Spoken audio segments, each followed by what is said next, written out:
खुद कमियां हो वो दूसरे की कमियां कैसे निकालेंगे कांग्रेस? देखिए, भारत से इन्हें दिक्कत क्या है, मुझे ये बात आज तक समझ में नहीं आई। नहीं, भारत से नहीं दिक्कत है, ये कह रहे हैं कि इंडिया और भारत सही है। भारत और इंडिया एक ही है। आपके इस पे भी लिखा हुआ है, इंडिया न्यूज 18 इंडिया लिखा हुआ है। हाँ जी। तो इसका मतलब ये तो नहीं है कि आपने पाकिस्तान लिखा हुआ है, या अफगानिस्तान लिखा हुआ लाहौल है। विला कुव्वत जी। ये क्या लिखा हुआ है? हाँ। ये भारत का ही नाम लिखा हुआ है। हाँ। इनको इस भारत से दिक्कत क्या है? जी, दिक्कत क्या है आपको? कोई दिक्कत नहीं है। जब आप बोलते हैं तो भारत माता की जय बोलते हैं, इंडिया माता की जय कभी सुना है? लेकिन सही सही बताइए, ये तो एकदम ऐसी बहुत चलती हुई रेलगाड़ी वाली बात हुई, लेकिन सही बात बताइए एकदम। सही बता रहे हैं, माता को माता ही रहने दीजिए, यही कहना है। और ये जो कॉलोनियल लिगेसी सब है जो अंग्रेजों के समय के हमारे ऊपर थोपे गए हैं, अब भारत जाग चुका है, सनातन जाग चुका है, इन सब की विदाई तय है। अगर इस देश में रहना है तो वंदे मातरम कहना होगा, भारत माता की जय कहना होगा।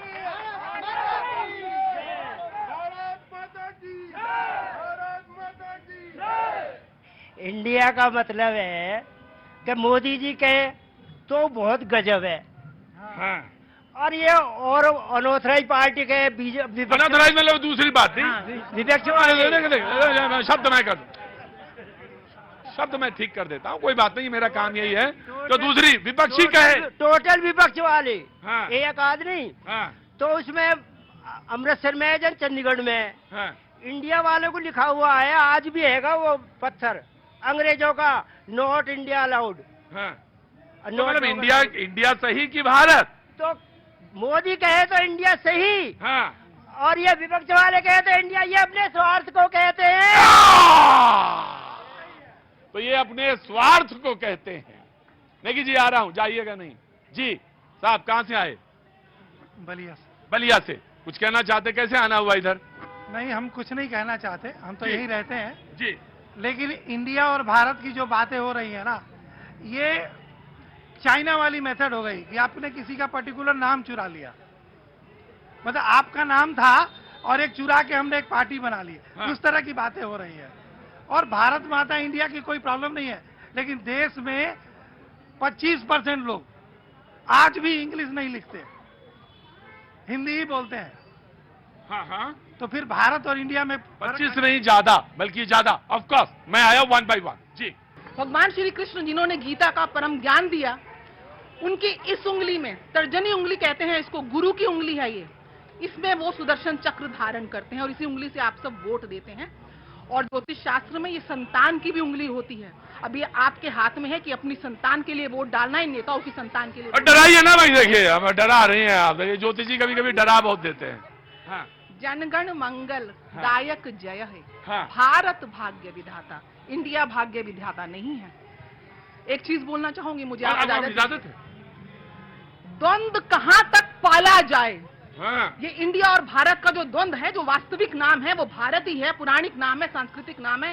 ये द्वंद्व कहां तक पाला जाए, युद्ध कहां तक टाला जाए। हाँ। तू है राणा का वंशज, फेंक जहां तक भाला जाए। आज नीरज चोपड़ा ने वो भाला फेंका है जो आज भारत का तिरंगा विश्व में लहरा रहा है। फेंक जहां तक भाला जाए, दोनों तरफ लिखा हो भारत, सिक्का वही उछाला जाए। दोनों तरफ लिखा हो भारत, सिक्का वही उछाला जाए। समाजवादी पार्टी से इससे बढ़िया मौका नहीं है जी। देखिए, भारत और इंडिया दोनों एक हैं। बाबा साहब भीमराव अंबेडकर ने जब आर्टिकल 1 में लिख दिया कि इंडिया दैट इज भारत, जब है तो फिर वहां पर विवाद कहां है। लेकिन प्रधानमंत्री जी ने सबसे पहले जो विपक्ष का गठबंधन बना इंडिया, उसको सबसे पहले घमंडिया बोल दिया। अरे मैं भी इनको पाखंडिया बोल सकता हूं। जो ये घमंडिया असली यही है, जो ये पाखंडिया है, इनकी जो घमंड की हंडिया है उसको इंडिया ही फोड़ेगा।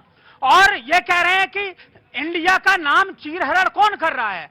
अभी आपके ही अगर माने चैनल का नाम परिवर्तित कर दिया जाए तो उन्हें खबर 18 है भारत। अरे ये कोई बात रह गई। अरे जिसने जो नाम रखना है रखे, लेकिन कम से कम दिल में उसके भारत होना चाहिए, दिल में इंडिया होना चाहिए। मुंह पर नहीं, उन्हें कहने से बहुत कुछ कह सकते हैं, लेकिन जिन लोगों ने 52 साल तक तिरंगा झंडा नहीं फहराया, जिन लोगों ने तिरंगे के 3 रंग पर विरोध जताया, वह आज हमें भारत की बात बता रहे हैं, वह लोग आज इंडिया की बात बता रहे हैं, आज वह राष्ट्रवाद की बात कर रहे हैं, इतिहास बता रहे हैं, इसीलिए कि 3 रंगों का आपने विरोध किया था, आप वही लोग हैं। और जिन लोगों ने कार्यालय पर आरएसएस का झंडा फहरा दिया था, 3 लोगों ने उन लड़कों के खिलाफ एफआईआर दर्ज कराने का काम किया था आपने। देखिए, मैं ये जो कांग्रेस के मेरे भाई हैं, ये कितना समाजवादी के कितना अफवाह फैलाते हैं, गलत ज्ञान बांटते हैं। इनको ये नहीं पता कि जब कांग्रेस की सरकार थी, सिर्फ सरकारी जगहों पे तिरंगा फहराया जाता था। ये झूठ का जंजाल लेके आ जाते हैं और अफवाह फैलाते हैं। अब बात सुनिए, 1 मिनट बात सुनिए। देखिए, जब बात होती है भारत की, जब बात होती है भारत की, तब बात होती है भगवान राम की। जब बात होती है भारत की, तब बात होती है भगवान कृष्ण की। जब बात होती है भारत की, तब बात भगवान की बात होती है। लेकिन उसी भारत पे जब आक्रमण किया मुगलों ने, उसी भारत पे जब आक्रमण किया अंग्रेजों ने, उसी अंग्रेजी मानसिकता सोच वाले इनके संकीर्ण मानसिकता के अंदर घुसा हुआ है। गजब है भाई, सबके अपने अपने। बहुत बढ़िया। कहाँ से आना हुआ? नोएडा सेक्टर 22। नोएडा सेक्टर 22। क्या नाम हो गया हुजूर? रविंदर शेखावत। भाई